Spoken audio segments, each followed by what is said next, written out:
మాచర్ల నియోజకవర్గంలో పెద్ద ఎత్తున నిలిచిపోయిన పొగాకు నిల్వలను కొనుగోలు చేసి రైతులను ఆదుకోవాలని మాచర్ల శాసనసభ్యులు జులకంటి బ్రహ్మానందరెడ్డి జిల్లా మార్కెటింగ్ శాఖ అధికారులను కోరారు.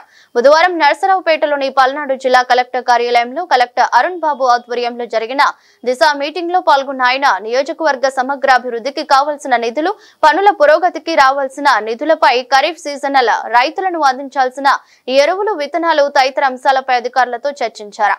పొగాకు పంటకు గిట్టుబాటు ధర కల్పించి ఆదుకోవాలని విజ్ఞప్తి చేశారు. అంతేకాక హైబ్రిడ్ పత్తి విత్తనాల ద్వారా ఏటా రైతులు దిగుబడులు రాక ఘోరంగా నష్టపోతున్నారని, నకిలీ బీటీ విత్తనాలు అమ్మే అక్రమార్కులపై అధికారులు దృష్టి సారించాలని పేర్కొన్నారు. లాభసాటి వ్యవసాయానికి అధికారుల పాత్ర, పర్యవేక్షణ ఎంతో కీలకమని ఆయన చెప్పారు.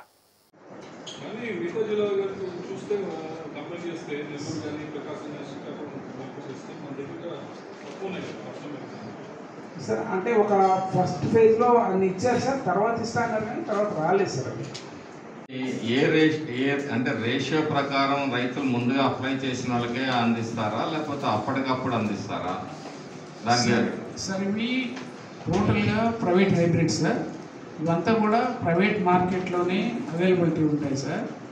కాకపోతే గతంలో ఏంటంటే ఈ రైతు సేవా కేంద్రాల ద్వారా కొంత క్వాంటిటీని ఏపీ సీడ్స్ ఆ ప్రైవేట్ కంపెనీలతో టైఅప్ అయ్యి ఎంఓయూ అయ్యి కొన్ని ప్యాకెట్స్ డిమాండ్ ఉన్న వెరైటీస్ వరకు మాత్రం రైతు సేవా కేంద్రాల ద్వారా డిస్ట్రిబ్యూషన్ చేయడానికి గతంలో చేశారు సార్.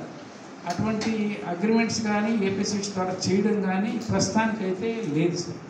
ఎందుకంటే గతంలో దీంట్లో చాలా గోల్మాల్ జరిగింది. ఎవరైతే రాజకీయ దళారీ వ్యవస్థ ఉందో వాళ్ళ ద్వారానే వాళ్ళు అమ్ముకోవడం జరిగింది. అందుకనే ఇప్పుడు ఏం చేస్తున్నారు అంటే ప్రైవేట్ అయితే కానీ మీ ప్రమేయం ఏమి ఉండదు. ప్రైవేట్ అయితే మన కంట్రోల్ వాళ్ళ మీద ఉంటుంది సార్. ఎక్కడైనా ఏదైనా ఇష్యూ ఉంటే వాళ్ళ మీద యాక్షన్ తీసుకుంటాం సార్. లైసెన్సింగ్ అథారిటీ మేమే కాబట్టి ఇన్స్పెక్టర్స్ కూడా కన్సర్న్ అగ్రికల్చర్ ఆఫీసర్స్ ఏడిఎస్ ఉంటారు సార్. మనం వాళ్ళ మీద యాక్షన్ తీసుకొని చర్యలు తీసుకున్నాక మనకు పవర్స్ ఉంది. లాస్ట్ ఇయర్ మిర్చి రేట్ లేదు సార్, కాటన్ పరిస్థితి అదే సార్. అట్లాగే వస్తే రెడ్ గ్రామ్ పరిస్థితి కూడా మనం 1000 రూపాయలు అదనంగా చెల్లించి ప్రభుత్వం ఆదుకోవడం జరిగింది. మరి నెక్స్ట్ మీ సజెషన్స్ ఏంటి? టొబాకో పరిస్థితి ఇట్లా అయింది. టొబాకో ఏమన్నా క్రాప్ హాలిడేగా ప్రకటించారా?